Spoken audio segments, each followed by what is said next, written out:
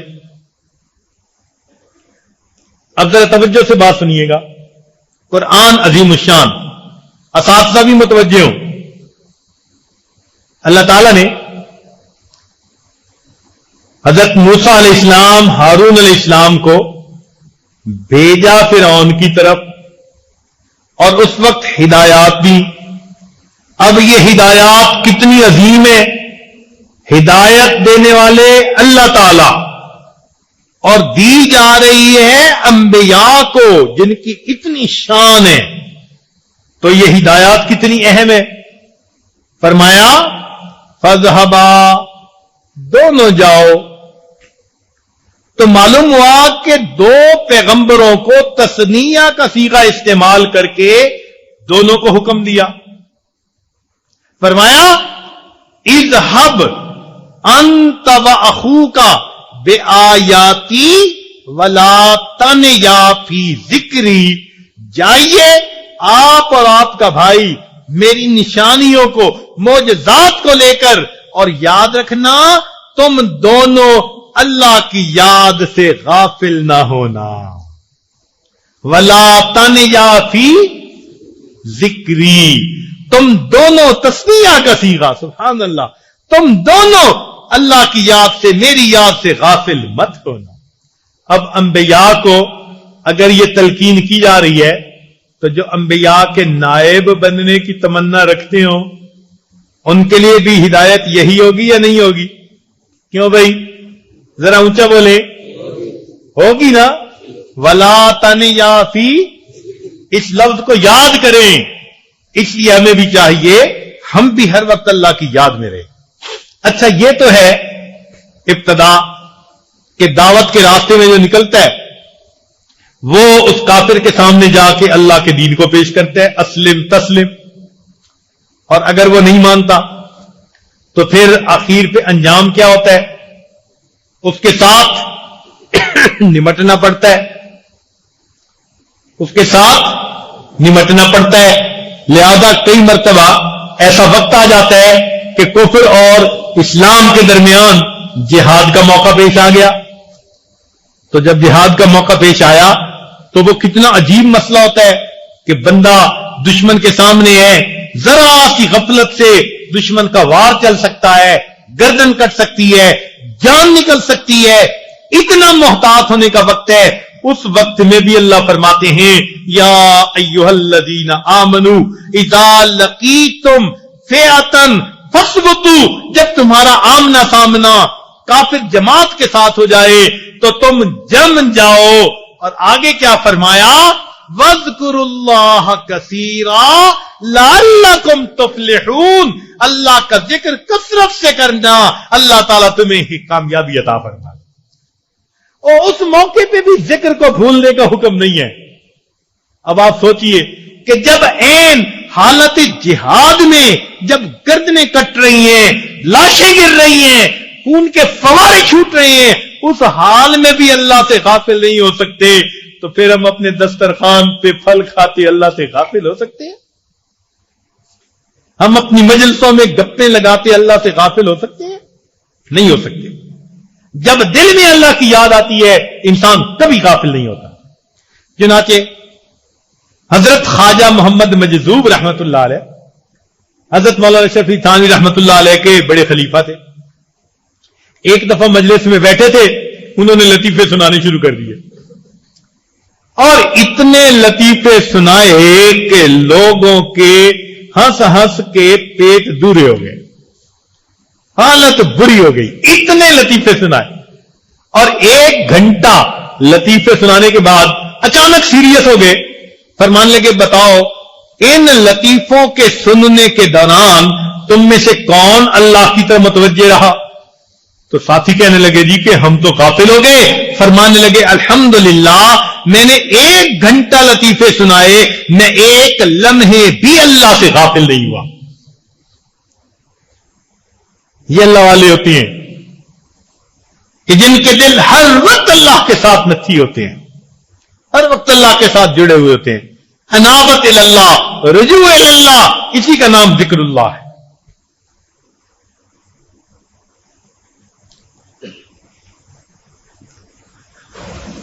تو اگر ہم چاہتے ہیں ہمارے اندر سے شہوت کن قابو میں آ جائے، غصہ قابو میں آ جائے، حرص، بخل، عجب، کینہ، حسد، یہ سب کے سب کنٹرول میں آ جائیں، تو ان تمام روحانی بیماریوں کے لیے اللہ کا ذکر دوا ہے، اللہ کا ذکر تریاق ہے۔ نبی علیہ السلام نے فرمایا ذکر اللہ شفاء القلوب، اللہ کا ذکر دلوں کے لیے شفا ہے۔ نسخے کو استعمال کیجئے کہ دیکھیے اللہ تعالیٰ کیسے شفا عطا فرماتے ہیں۔ اس لیے ہمیں چاہیے کہ ہم اللہ تعالیٰ کا ذکر کثرت کے ساتھ کریں۔ چنانچہ اللہ تعالیٰ فرماتے ہیں فَاذْكُرُونِي أَذْكُرْكُمْ، تم میرا ذکر کرو میں تمہارا ذکر کروں گا۔ اب یہاں بات سمجھانے والی ہے، تو لباس ذرا توجہ سے سمجھیں۔ اس کا یہ مطلب نہیں ہے کہ تم مجھے یاد کرو اللہ اللہ اللہ، میرے حکموں پہ چلو اور میں اس کے جواب میں کہوں گا بندہ بندہ بندہ، نہیں، اللہ تعالیٰ ایسے نہیں یاد کرتے۔ اللہ کا یاد کرنا کچھ اور معنی رکھتا ہے۔ اب ذرا مثال سنیے، ایک بندے نے پلاٹ تقسیم کرنے ہیں، مثال دے رہا ہوں، اور کسی بیچارے کو چاہیے، اب وہ جاتا ہے، ملتا ہے، ان کی منت سماجت کرتا ہے، کہتا ہے جی ایک پلاٹ ہمیں بھی دے دینا، اور واپس آ جاتا ہے، اور پھر دوبارہ فون کر کے کہتا ہے جی ذرا جب فیصلہ ہمیں بھی یاد رکھنا جی۔ تو اس نے کہا نا ہمیں بھی یاد رکھنا، اس کے یاد رکھنے کا کیا مطلب کہ آپ ہمارے حق میں فیصلہ کر دینا، یاد کرنے کا یہ مطلب تھا۔ بالکل یہی مطلب ہے فَاذْكُرُونِي أَذْكُرْكُمْ، میرے بندو تم میرے حکموں پہ عمل کرتے ہوئے مجھے یاد کرو گے، میں اللہ تمہارے حالات کو بناتے ہوئے تم بندوں کو یاد کر کے حالات کو تمہارے لیے سازگار بنا دوں، تمہیں خوشیوں کے حالات دے دوں گا، تمہیں بہار کے حالات دے دوں گا۔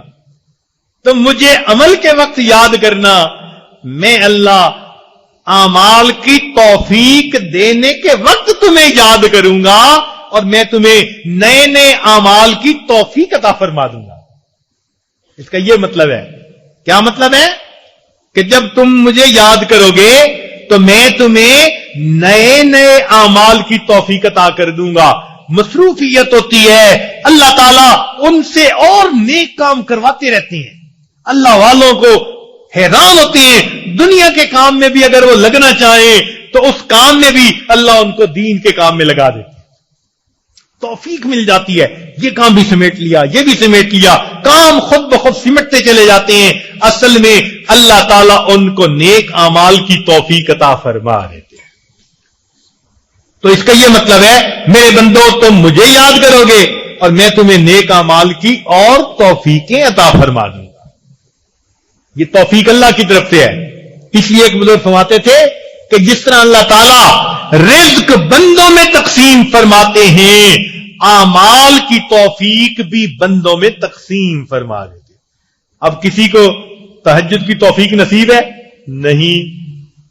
تکبیر اولیٰ کی پابندی کی توفیق نصیب ہے؟ جی نہیں۔ تو پھر روزانہ تلاوت کی پابندی کی توفیق نصیب ہے؟ جی نہیں۔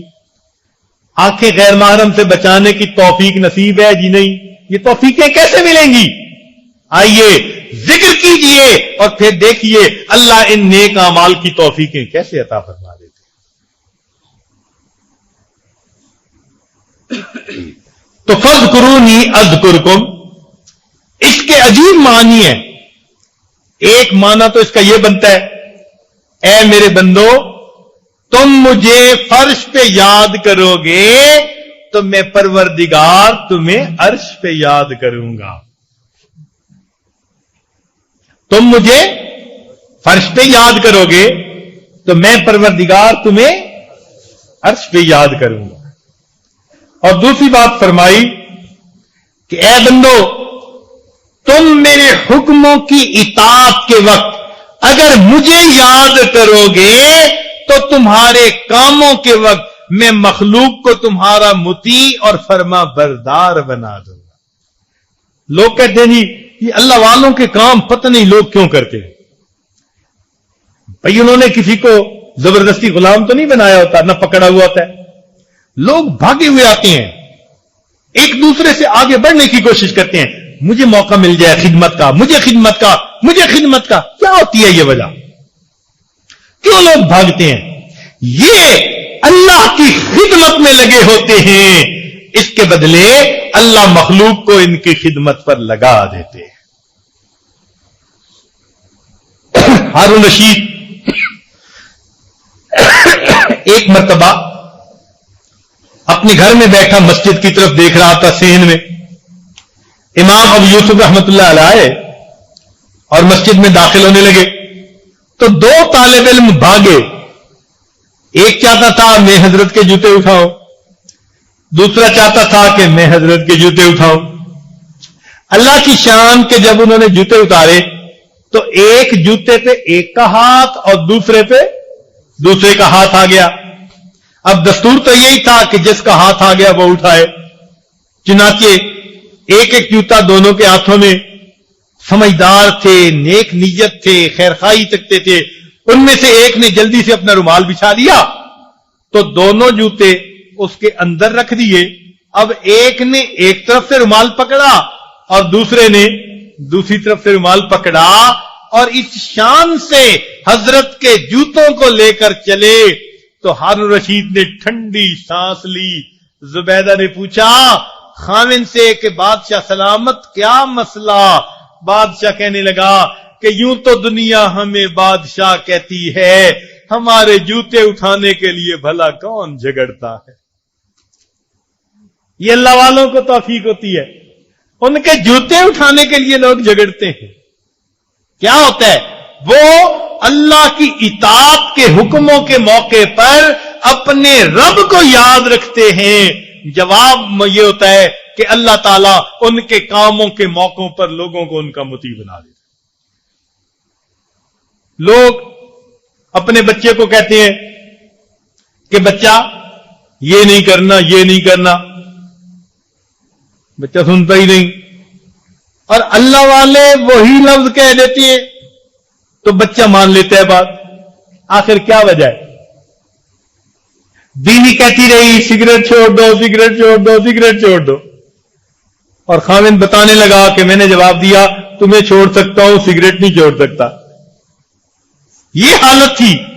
اور یہ بندہ بیت ہوتا ہے اور بیت ہونے کے چند دن کے اندر ادخود سگریٹ کو چھوڑ دیتا ہے. کیا وجہ تھی؟ وہ بیچاری ساری زندگی کہتی رہی، کھپتی رہی، اثر نہ ہوا. اللہ والے کی صحبت کا اثر کیا ہے؟ اللہ تعالیٰ اللہ والوں کی صحبت میں بیٹھنے سے عملوں کی توفیق عطا فرما دیتے. اس کو عمل کی توفیق نصیب ہو گئی، سگریٹ چھوٹ گئی. تو جو انسان اللہ کا ذکر کثرت سے کرتا ہے اس کے بدلے اللہ تعالیٰ کی طرف سے اس کو کثرت سے اعمال کی توفیق ملتی ہے. جو اللہ کی عبادت میں لگ جاتا ہے اللہ تعالیٰ اپنی مخلوق کو اس کی خدمت میں لگا دیتے.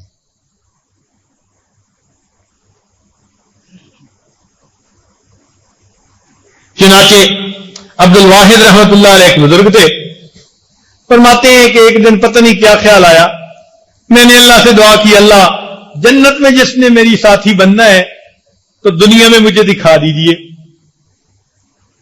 تو فرمایا گیا کہ اچھا فلاں جگہ جا، ایک عورت ملے گی، وہ جنت میں تمہاری بیوی بن جائے گی. یہ گئے تو وہاں پر دیکھا کہ ایک عورت مصلے پہ بیٹھی نفلیں پڑھ رہی ہے. بڑے حیران ہوئے اور اس کی بکریاں چل رہی ہیں اور بکریوں کے ساتھ بھیڑیا بھی بیٹھا ہے اور بھیڑیا بکریوں کو کہہ کچھ نہیں رہا. یہ بڑے حیران ہوئے. تو جب اس عورت کے قریب پہنچے، سلام کیا، ان کو بھی اللہ نے دل میں ڈال دی. وہ فرمانے لگی کہ عبد الواحد وعدہ تو قیامت کے بعد کا ہے، تم ابھی کیسے آ گئے؟ وعدہ تو جنت کا ہے، تم ابھی کیسے آ گئے؟ کہنے لگے میں سمجھ گیا کہ یہ کوئی بہت فراست بصیرت رکھنے والی اللہ کی مقبول بندی ہے۔ تو میں نے اس سے پوچھا کہ مجھے ایک بات سمجھ نہیں آ رہی، آپ مصلے پہ بیٹھی نماز پڑھ رہی ہیں، بکریاں چر رہی ہیں اور بھیڑیے ان کے قریب ہیں اور بکریوں کو کہہ کچھ نہیں رہے۔ تو اس نے جواب دیا، عبد الواحد، جب سے میں نے اپنے اللہ سے صلح کر لی اس وقت سے بھیڑیے نے میری بکریوں سے صلح کر لی۔ آج لوگ آتے کہتے ہیں یہ اولاد بات نہیں مانتی۔ کرو نا اللہ سے صلح، مانو نا اللہ کی ہر بات، پھر دیکھو اولاد تمہاری بات کیسے مانتی ہے۔ کوئی 80% دین پر سنت پر، کوئی 90%، کوئی 95%، 100% زندگی کوئی نہیں ہوتی۔ وہ جو کمی کوتاہی ہوتی ہے اس کا اثر ریفلیکٹ ہو کر اولاد میں نظر آتا ہے، دل تنگ ہوتا ہے، بچے بات نہیں مان رہے، کاش وہ جو ہم نے کمی چھوڑی ہوئی ہے وہ ہم پوری کر دیتے، اللہ اولاد کو ہمارا مطیع فرما بردار بنا دیتے۔ کئی دفعہ آزمائش ہو جاتی ہے بندے کی، مگر عام دستور یہی ہے کہ جو اللہ کا فرما بردار بن جائے گا اللہ تعالی مخلوق کو ان کا فرما بردار بنا دے۔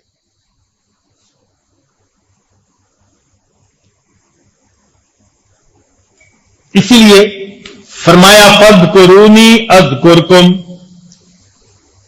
اے میرے بندو تم مجھے یاد کرو گے میں تمہیں یاد کروں گا۔ کیا مطلب؟ ایک نقطہ اس کا یہ بھی ہے، تم میرے نام کا احترام اگر کرو گے تو میں دنیا میں تمہارے نام کو عزتیں عطا فرما دوں گا۔ اللہ کی نام کی عزت۔ چنانچہ بشر حافظ رحمت اللہ ایک بزرگ گزرے ہیں، ان کے بارے میں آتا ہے کہ ایک دفعہ جا رہے تھے تو ایک کاغذ پر اللہ کا نام لکھا ہوا تھا، تو انہوں نے دیکھا کہ یہ زمین پہ پڑا ہے تو کاغذ کو اٹھا کر اوپر رکھ دیا۔ اللہ تعالیٰ نے ایک ولی کو الہام فرمایا، جاؤ بشر حافظ کو کہہ دو تم نے میرے نام کو فرش سے اٹھا کر اپنے سر کے قریب تک اونچا کیا، میں تمہارے نام کو فرش سے اٹھا کر عرش تک اوپر کر دوں گا۔ اللہ نے ان کو اپنا ولی بنا لیا، ولایت کا نور عطا فرما دیا۔ تو فرمایا کہ اے میرے بندے تم معصیت سے بچنے کے وقت مجھے یاد کرو گے۔ کیا اس کا مطلب نکلا؟ تم معصیت سے بچنے کے وقت اگر مجھے یاد کرو گے تو میں مصیبت کے وقت نکالنے کے لیے تمہیں یاد کروں گا۔ تم معصیت سے بچنے کے لیے مجھے یاد کر لینا تو مصیبت سے بچانے کے لیے میں تمہیں یاد کر لوں۔ جو اللہ کو یاد کرتی ہیں اللہ ان کو مصیبتوں سے بچاتے ہیں۔ چنانچہ ایک واقعہ لکھا ہے، ایک عورت تھی گھر میں بیٹھی کھانا کھا رہی تھی، اللہ کی شان کے بھوک بھی بہت تھی اور دروازے پہ کسی سائل نے صدا بھی لگا دی، اللہ کے نام پہ کھانا دے دو۔ اس خدا کی بندی نے وہ جو لقمہ تھا نا وہ منہ میں ڈالنے کی بجائے وہی لقمہ بھی رکھ دیا اور جو بچی روٹی تھی وہ بھی اور سائل کو دے دی، پھر سنبھل کو بھول گئی۔ اللہ کی شان، ایک مرتبہ یہ کہیں سفر پہ جا رہی تھی اور اس کا بچہ ساتھ تھا۔ کیا ہوا کہ یہ کوئی کام کرنے لگی، نماز پڑھنے لگی یا کوئی کام میں مصروف ہوئی، بچہ قریب تھا، درختوں کے اندر سے بھیڑیا آیا اور بھیڑیے نے بچے کو منہ میں اٹھا کے بھاگا۔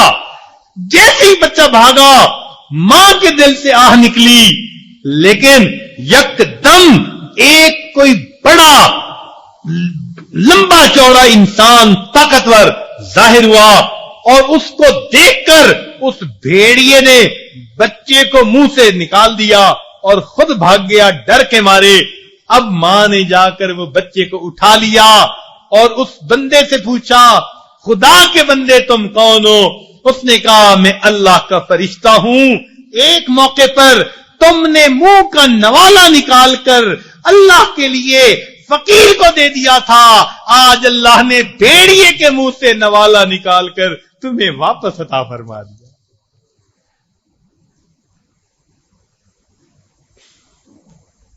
تو ہم اب اگر اپنی زندگی میں اللہ کو یاد کریں گے تو اللہ رب العزت ایسی مصیبت کے وقت میں ہمیں یاد فرمائے۔ فرمایا میرے بندو فاذکرونی اذکرکم، تم راحت کے وقت میں مجھے یاد کرنا، میں زحمت کے وقت میں تمہیں یاد کروں گا۔ تم خوشی کے حال میں مجھے یاد کرنا، میں تمہارے غم کی حالت میں میرے بندو تمہیں یاد کروں، میں تمہارا منہ سے غمخوار بن جاؤں گا، میں تمہیں دنیا میں سکون عطا فرما دوں گا۔ تو اس لیے اللہ کا ذکر کثرت کے ساتھ کیجیے، بلکہ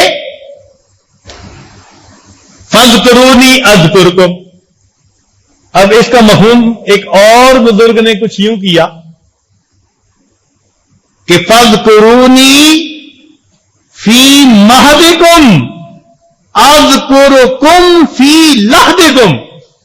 تم اگر اپنے پنگوڑے میں یعنی نرم بستروں میں مجھے یاد کرو گے، میں پروردگار قبر کی تاریکی میں تمہیں یاد کروں گا۔ تو آج اللہ کا ذکر ہم کثرت سے کریں۔ اللہ تعالیٰ ارشاد فرماتے ہیں الا بذکر اللہ تطمئن القلوب، جان لو اللہ تعالیٰ کی یاد کے ساتھ دلوں کا اطمینان وابستہ ہے۔ نہ دنیا سے، نہ دولت سے، نہ گھر آباد کرنے سے تسلی دل کو ہوتی ہے، خدا کو یاد کرنے، اللہ کو یاد کرنے سے دل کو سکون ملتا ہے، دل کو تسلی مل جاتی ہے۔ اس لیے ہم اللہ تعالی کے نام کو یاد کریں، پھر دیکھیے اس کی کیا برکتیں ہمیں نصیب ہوں گی۔ کتنی تسکین ہے وابستہ تیرے نام کے ساتھ، نیند کانٹوں پہ بھی آ جاتی ہے آرام کے ساتھ۔ اللہ کے نام میں کیا لطف ہے، کیا مزہ ہے۔ اس لیے کسی عارف نے کہا کہ اللہ اللہ اینچ شیری ہست نام، اللہ اللہ اینچ شیری ہست نام، شیر و شکر می شود جانم تمام۔ کہ یہ اللہ اللہ کتنا میٹھا لفظ ہے، جب میں یہ لیتا ہوں تو میرے بدن میں یوں مٹھاس آ جاتی ہے جیسے دودھ میں شکر کو ڈال دو تو پورا دودھ میٹھا ہو جاتا ہے۔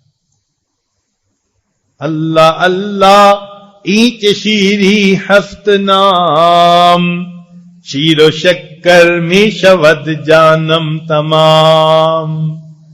اللہ اللہ کیسا پیارا نام ہے، عاشقوں کا مینا اور جام ہے۔ جیسے لوگ جام پیتے ہیں نا تو ان کو نشہ ہوتا ہے، اللہ والوں کو اللہ کے نام کا، شراب الست کا نشہ چڑھ جاتا ہے۔ اس اللہ کے نام میں کیا برکتیں ہیں، ذرا اس کو کر کے دیکھ لیجئے، ذرا مزہ پائیے۔ اللہ کے بڑے مزے، جو بھی چاہے وہ چکھ لے۔ سمجھے؟ اللہ کے بڑے مزے، جو بھی چاہے وہ چکھ لے۔ اللہ کا ذکر کیجئے۔ تو اس لیے نبی علیہ السلام نے فرمایا وذکر اللہ انیسی، اور اللہ کا ذکر میرا انیس ہے، میرا مونس ہے۔ میرے غم کی حالت میں، مصیبت کی حالت میں اللہ کو یاد کرنے سے مجھے سکون نصیب ہو جاتا ہے۔ تو بھائی جب پریشانی آئے، مصیبت آئے تو ہمیں کیا کرنا چاہیے؟ اللہ کا ذکر کرنا چاہیے، اور اللہ کے ذکر کے ساتھ قرآن بھی اللہ کا ذکر ہے، تلاوت بھی کیجیے، نماز بھی پڑھیے، صبر کیجیے، دیکھو اللہ کی مدد آتی ہے۔ اللہ تعالیٰ نے فرمایا وَاسْتَعِینُوا بِالصَّبْرِ وَالصَّلَاةِ، تم میری مدد پاؤ اللہ کے صبر کے ساتھ اور اللہ کے اپنے نماز پڑھنے کے ساتھ۔ تو جب بھی کوئی مصیبت کا لمحہ آئے اللہ کا ذکر بھی کثرت سے کیجئے، زبان سے بھی، دل سے بھی، اور قرآن بھی پڑھیے، نماز بھی پڑھیے، پھر دیکھیے اللہ تعالیٰ مصیبتوں کو کیسے ٹال دیتے ہیں۔ مخلوق کے سامنے شکوے کرنے کی کوئی ضرورت نہیں، اپنے رب کے سامنے ہاتھ اٹھا لیجئے، حالات تو اللہ نے بدلنے ہیں، جب ہماری فریاد پہنچ جائے گی اللہ تعالیٰ حالات کو بدل دیں گے۔ تو نبی علیہ السلام نے دیکھو کتنی پیاری بات فرمائی، فرمایا ہے وذکر اللہ انیسی، اور اللہ کا ذکر میرا مونس، میرا غمخوار ہے، غم گسار ہے۔ ہم بھی اللہ کے ذکر سے انس پائیں، محبت اور جو ہے کے ساتھ کر کے اپنے غموں کا مداوع حاصل کریں، اللہ تعالیٰ تمام پریشانیوں کو دور فرما دے، اور اللہ تعالیٰ ہمیں خوشیوں بری، دین والی، اللہ تعالیٰ اپنے قرب والی اعمال سے بھری ہوئی زندگی نصیب فرما دیں۔ وآخر دعوانا ان الحمد للہ رب العالمین۔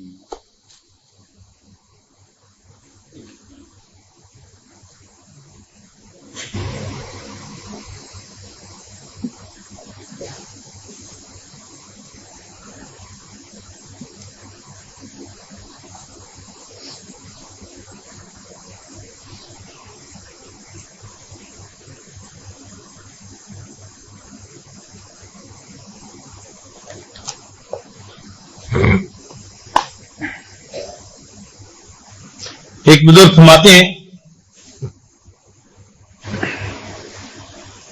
تیرے سوا معبود حقیقی کوئی نہیں ہے، کوئی نہیں، تیرے سوا مقصود حقیقی کوئی نہیں ہے، کوئی نہیں۔ اب تو رہے بس تادم آخر ورد زباں اے میرے الہ، لا الہ الا اللہ، لا الہ الا اللہ۔ یاد میں تیری سب کو بھلا دوں کوئی نہ مجھ کو یاد رہے، یاد میں تیری سب کو بھلا دوں کوئی نہ مجھ کو یاد رہے، تجھ پر سب گھر بار لٹا دوں خانہ دل آباد رہے، سب خوشیوں کو آگ لگا دوں غم سے تیرے دل شاد رہے، سب کو نظر سے اپنی گرا دوں تجھ سے فقط فریاد رہے۔ اب تو رہے بس داد میں آخر ورد زباں اے میرے الہ، لا الہ الا اللہ، لا الہ الا اللہ۔ مجھ کو سراپا ذکر بنا دے، ذکر تیرا اے میرے خدا، نکلے میرے ہر بنے منہ سے ذکر تیرا اے میرے خدا، اب تو کبھی چھوڑے نہ چھوٹے ذکر تیرا اب میرے خدا، حلق سے نکلے سانس کے بدلے ذکر تیرا اے میرے خدا، اب تو رہے بس تاد میں آخر ورد زباں اے میرے الہ، لا الہ الا اللہ، لا الہ الا اللہ۔ تھوڑی دیر کے لیے مراقبہ کر لیجیے۔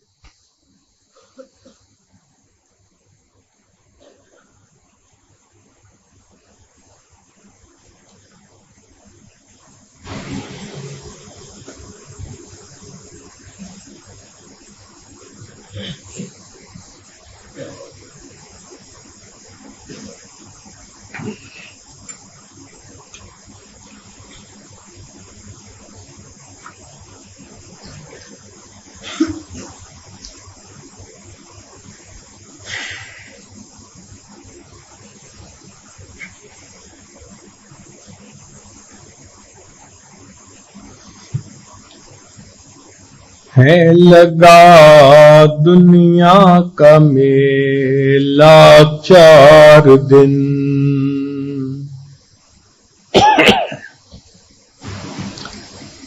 ہے لگا دنیا کا میلہ 4 دن، دیکھ لو اس کا تماشا 4 دن، کیا کرو گے قصر عالی شان کو،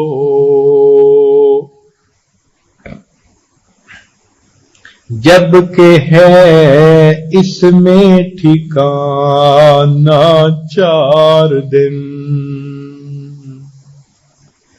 مومنا ذکر خدا بسیار گو تابعہ بی درد و عالم آبرو ذکر کن ذکر تا ترا جانست ذکر کن ذکر تا ترا جانست پاکی دل سے ذکر رحمان است یک چشم زدن غافل ازاماہ نباشی یک چشم زدن غافل ازاماہ نباشی شاید کہ نگاہ کند آگاہ نباشی ماہر کے خواندہ ایم فراموش کردہ ایم ماہر کے خواندہ ایم فراموش کردہ ایم اللہ حدیث یار کے تکرار می کنم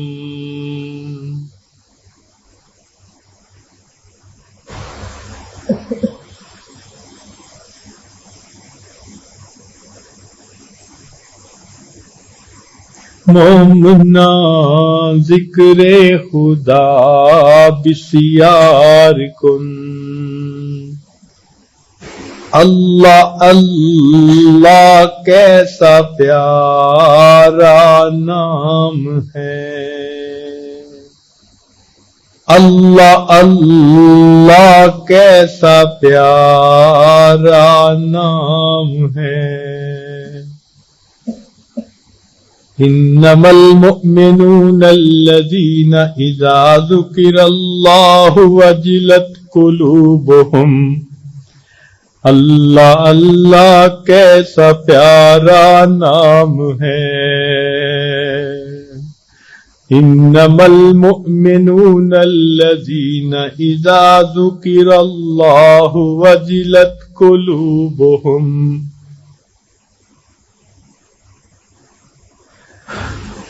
مومنا ذکر خدا بسیار گو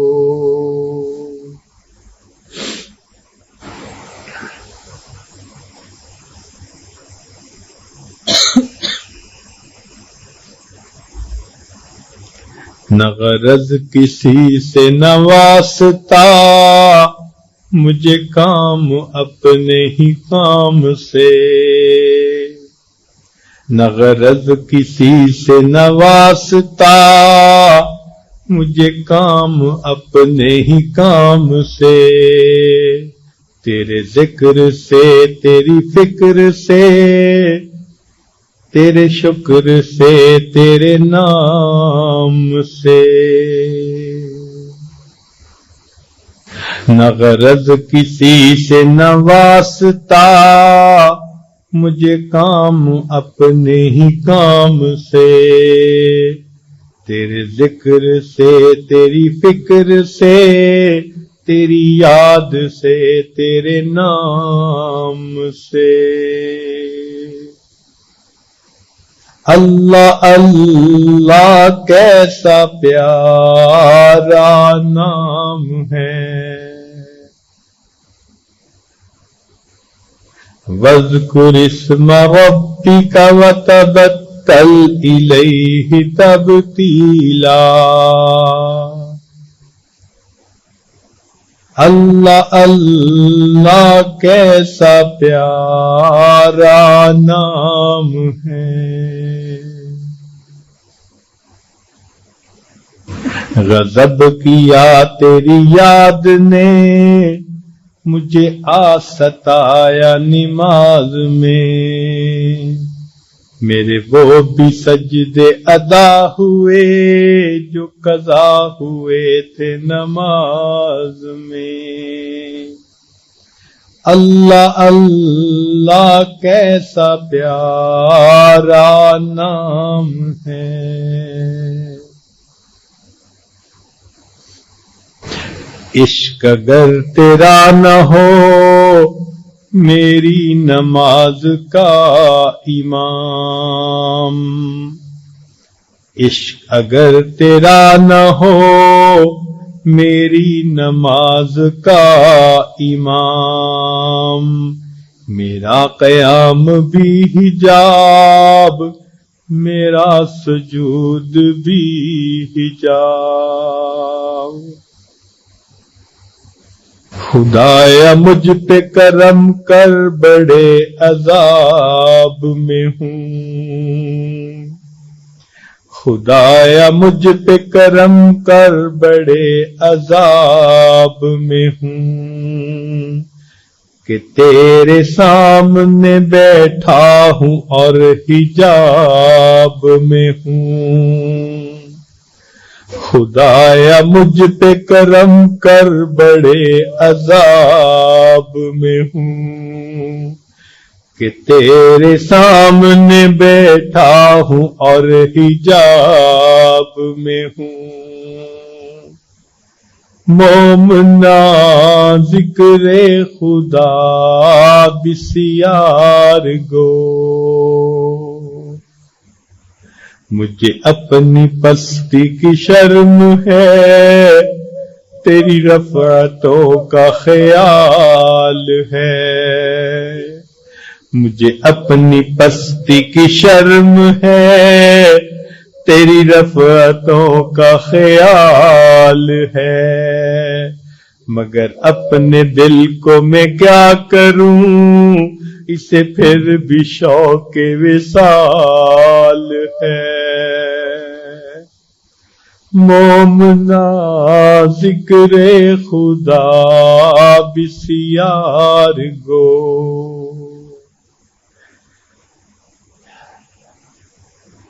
لا الہ الا اللہ۔ دعا کر لیجئے۔ سبحان ربی العلی اللہم صلی علی سیدنا محمد وعلی آل سیدنا محمد وبارک وسلم۔ اے مالک، ہم آپ کے عاجز مسکین بندے ہیں، ہمارے گناہوں کو معاف فرما، ہماری خطاؤں سے درگزر فرما، ہمارے عیبوں کی پردہ پوشی فرما۔ اللہ ہماری نگاہوں کو پاک فرما، ہمارے دلوں کو صاف فرما، ہمارے سینوں کو اپنی محبت سے لبریز فرما، اپنے عشق کی آتش ہمارے سینوں میں پیدا فرما، ہمارے انگ انگ سے اپنے ذکر کو جاری فرما، روح روح سے اپنے ذکر کو جاری فرما۔ اللہ ہڈی ہڈی بوٹی بوٹی میں اپنی محبت پیدا فرما۔ میرے مولا، ہم غافل دلوں کے ساتھ آپ کے سامنے حاضر ہیں، ہم میلے دلوں کے ساتھ آپ کے سامنے حاضر ہیں۔ اے مولا، ہم پتھر دلوں کے ساتھ آپ کے سامنے حاضر ہیں۔ اللہ مہربانی فرما دیجئے، ان پتھر دلوں کو موم کر دیجئے، اللہ ان میلے دلوں کو صاف کر دیجئے، ان غافل دلوں کو اپنا ذکر کی توفیق عطا فرما دیجئے۔ رب کریم، ہماری حال پر رحمت کی نظر فرما دیجئے۔ اللہ، تیری ایک نگاہ کی بات ہے، میری زندگی کا سوال ہے۔ اے اللہ، جب بچہ پریشان ہوتا ہے ماں باپ کی طرف دوڑتا ہے، اور بندہ پریشان ہوتا ہے ماں باپ تو اپنے پروردگار کی طرف لوٹتا ہے۔ اے بے قصوں کے دستگیر، اے ٹوٹے دلوں کو تسلی دینے والے، اے خالی جھولیوں کو بھر دینے والے، اللہ ہمارے حال پر بھی رحمت کی نظر فرما۔ میرے مولا، جب کوئی ماں اپنے بچوں کو نجاست میں لچڑا دیکھتی ہے، جو بچے سے نفرت نہیں کرتی، اسے پھینک نہیں دیتی، چھوڑ نہیں دیتی، سمجھتی ہے یہ نادان ہے، مگر بیٹا تو میرا ہی ہے۔ اللہ، وہ بچے کو دھو لیتی ہے، سینے سے لگا لیتی ہے۔ اے مولا، ہم بھی گناہوں کی نجاست میں لچڑے ہوئے ہیں، مگر بندے تو آپ ہی کے ہیں۔ اے اللہ، ہم سے نفرت نہ فرمائیے، ہمیں اپنی نگاہوں سے گرا نہ دیجیے۔ اللہ، ہمیں دنیا میں ذلت نہ دیجیے۔ اے اللہ، آزمائشوں میں نہ ڈالیے۔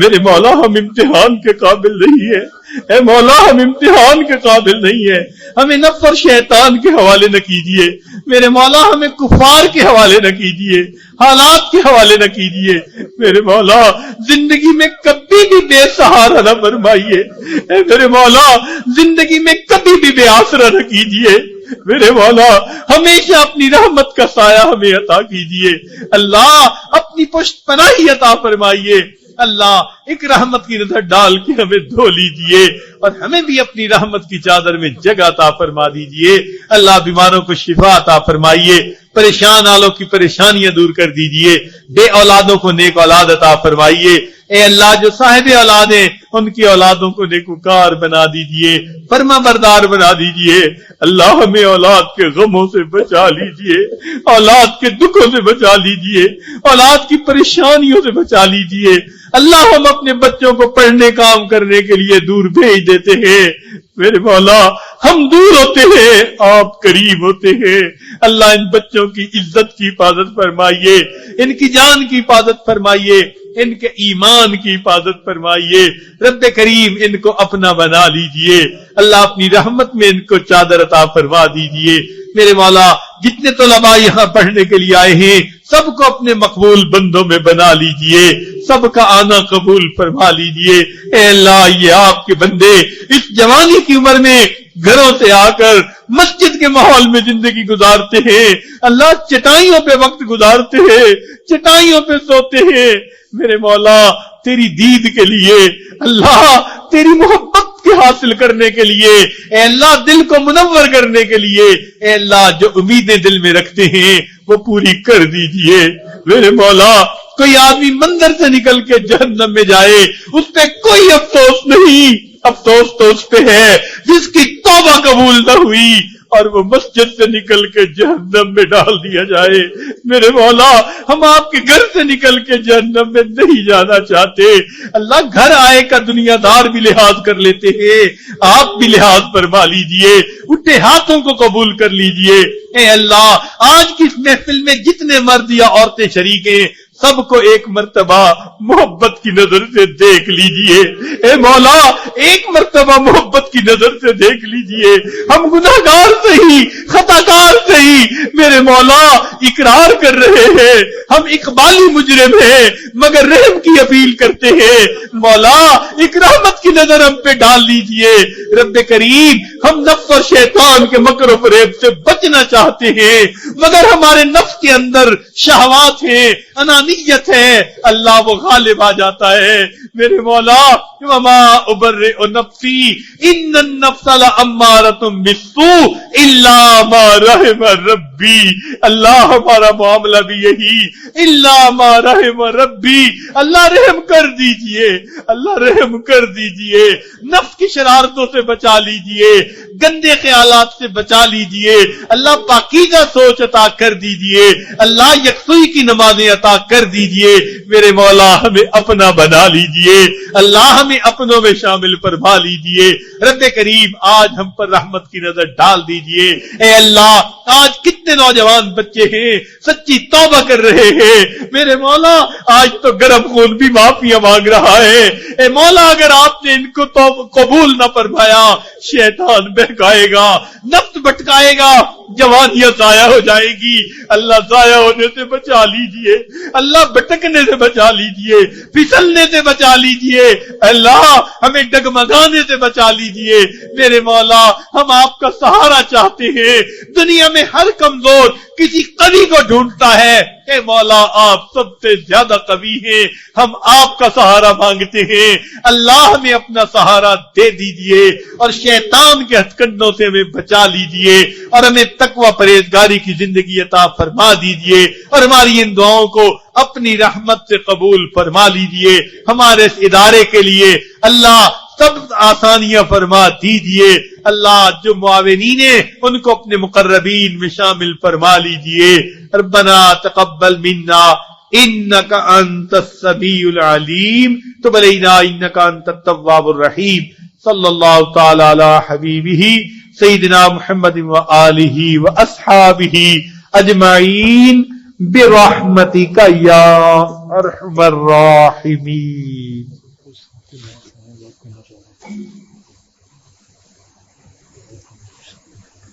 بتا رہے ہیں کہ کچھ دوست لاہور سے آئے ہیں، بیعت کرنا چاہتے ہیں. یہ توبہ ہوتی ہے، توبہ کے کلمات پڑھا دیے جاتے ہیں. تو جو بھی احباب ہیں جو دور ہیں وہ توبہ کی نیت کر لیں، جو قریب ہیں وہ اس چادر کو پکڑ لیں. یہ ایک سنت عمل ہے اور توبہ کے یہ کلمات پڑھ لیجئے. اس وقت کو غنیمت سمجھ لیجئے، دل میں یہ نیت کر لیجئے کہ میں اپنے پچھلے گناہوں سے سچی پکی توبہ کر رہا ہوں اور آئندہ نیکوکاری پرہیزگاری کی زندگی گزارنے کا ارادہ کر رہا ہوں. جیسے نیت ہوگی ویسی مراد مل جائے گی. تو نیت کر لیجئے، پھر اللہ کی رحمتیں دیکھیے، اللہ تعالیٰ گناہوں سے بچا دیں گے اور اللہ تعالیٰ نیکوکاری کی زندگی عطا فرما دیں گے.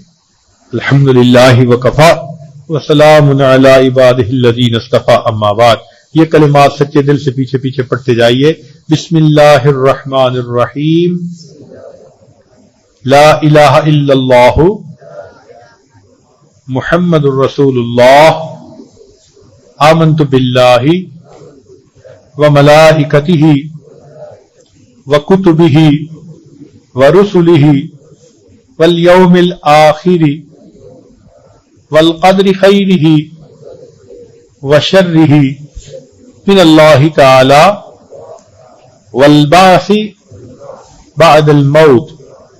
آمنت باللہ کما ہوا باسمائہ وصفاتہ وقبلت جمیع احکامہ اقرار باللسان وتصدیق بالقلب. اشہد ان لا الہ الا اللہ واشہد ان محمدا عبدہ ورسولہ. استغفر اللہ ربی من کل ذنب واتوب الیہ. استغفر اللہ ربی من کل ذنب واتوب الیہ.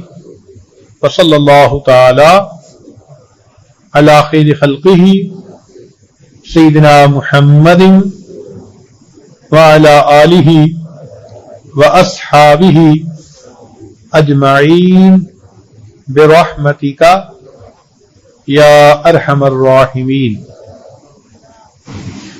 ان کلمات کو پڑھنے سے اب آپ تو بتائے ہو چکے ہیں. چند اعمال سن لیجئے. ایک تو لیٹے بیٹھے چلتے پھرتے دل میں اللہ رب العزت کا دھیان رکھیے. اس کو کہتے ہیں دست بکار دل بیار. ہاتھ کام کاج میں مشغول اور دل اللہ تعالیٰ کی یاد میں مشغول. اور دوسری بات کہ آپ 100 مرتبہ درود شریف صبح و شام اللہم صلی علی سیدنا محمد وعلی آل سیدنا محمد وبارک وسلم، اور استغفار 100 مرتبہ استغفر اللہ ربی من کل ذنب واتوب الیہ، اور قرآن مجید کی تلاوت روزانہ. یہ چند اعمال ہیں. چلتے پھرتے اللہ کا دھیان دل میں رکھیے. انشاءاللہ ان اعمال سے آپ کے دل کی حالت بدلے گی اور دل میں اللہ رب العزت کی محبت آئے گی، اعمال میں جان آ جائے گی. آپ خود محسوس کریں گے کہ اب آپ کو نماز کے اندر زیادہ یکسوئی ہو رہی ہے. اللہ تعالی ہمارے اعمال کے اندر جان پیدا کر دے تاکہ وہ اللہ کے ہاں قبولیت والے بن جائیں. وآخر دعوانا ان الحمدللہ رب العالمین. عشاء کی نیت تیاری کر لی.